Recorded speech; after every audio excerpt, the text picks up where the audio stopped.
نحمدہ ونصلی ونسلم علی رسولہ الکریم، اما بعد۔ ایک سوال آیا تھا کہ ایک خاتون ہے،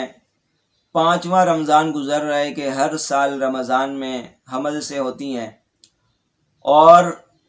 اتنا تحمل اور برداشت نہیں ہوتا کہ روزہ رکھا جائے، تو پھر سوال یہ ہوا کیا روزے کا فدیہ دیا جا سکتا ہے؟ اصولی طور پر یہ بات سمجھ لی جائے کہ فدیہ کب دیا جاتا ہے۔ فدیہ اس وقت دیا جاتا ہے کسی کو ایسی بیماری ہو گئی ہو یا ایسا معذور ہو گیا ہو کہ مرتے دم تک اب یہ یقین ہو جائے کہ یہ روزہ رکھ ہی نہیں سکتا، یعنی مرتے دم تک اب جو ظاہری حالات ہیں وہ یہ بتا رہے ہیں کہ اب یہ مرتے دم تک روزہ نہیں رکھ سکتا۔ ایسے اگر حالات ہیں تب فدیہ دیا جا سکتا ہے، لیکن کوئی بیماری ایسی ہوئی ہے جو وقتی ہے، اس وقت تو نہیں رکھ سکتے، لیکن آگے چل کر روزے رکھے جا سکتے ہیں، تو پھر جو ہے روزے کا فدیہ نہیں دیا جائے گا۔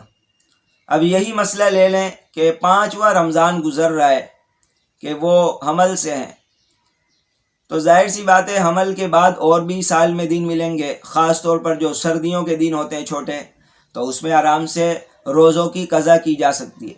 اسی طرح ابھی نہیں تو چند سالوں کے بعد جب موقع ملے گا، ظاہر ہے صحت تو ہے، ہمیشہ کے لیے تو معذوری نہیں ہے، تو آگے چل کر جب موقع ملے گا تو ان روزوں کی قضا ضروری ہوگی، فدیے کی ادائیگی سے کام نہیں چلے گا۔ ہاں، ایسے لوگ جو ہمیشہ کے لیے روزہ رکھنے سے معذور ہو گئے ہوں گے وہ لوگ فدیہ ادا کریں گے۔ تو اس لیے جتنی بھی بیماری ہوں، مثال کے طور پر کوئی شوگر کا مریض ہے یا کوئی ایسا مریض ہے جو گرمیوں کے روزے نہیں رکھ سکتا، اتنا لمبے لمبے روزے نہیں رکھ سکتا، دوائی لینی ہوتی ہے یا کچھ اور ضرورت ہوتی ہے، تو جو سردیوں کے چھوٹے چھوٹے دن ہیں ان میں قضا کرے گا وہ، کیونکہ اس میں پھر آسانی سے ہو جائے گا، پیاس بھی اتنی زیادہ نہیں لگے گی، وقت بھی کم ہوگا، اس میں روزہ رکھنا آسان ہوگا۔ تو یہ بات یاد رکھیں کہ فدیہ صرف وہ عورت دے سکتی ہے یا وہ مرد دے سکتا ہے جو ہمیشہ کے لیے روزہ رکھنے سے معذور ہو چکا ہو اور صحت وحت کی کوئی امید نہ ہو۔ لیکن اگر کوئی ایسا تھا کہ ایسا لگ رہا تھا کہ یہ اب زندہ نہیں بچے گا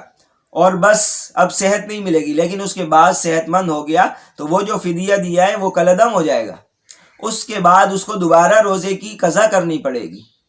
تو اس لیے یہ اصولی بات یاد رکھیں، انشاءاللہ آپ کے بہت سارے مسئلے حل ہو جائیں گے۔ اللہ تعالی ہم سب کو دینی تعلیمات سیکھ کر اس کے مطابق چلنے کی توفیق عطا فرمائے۔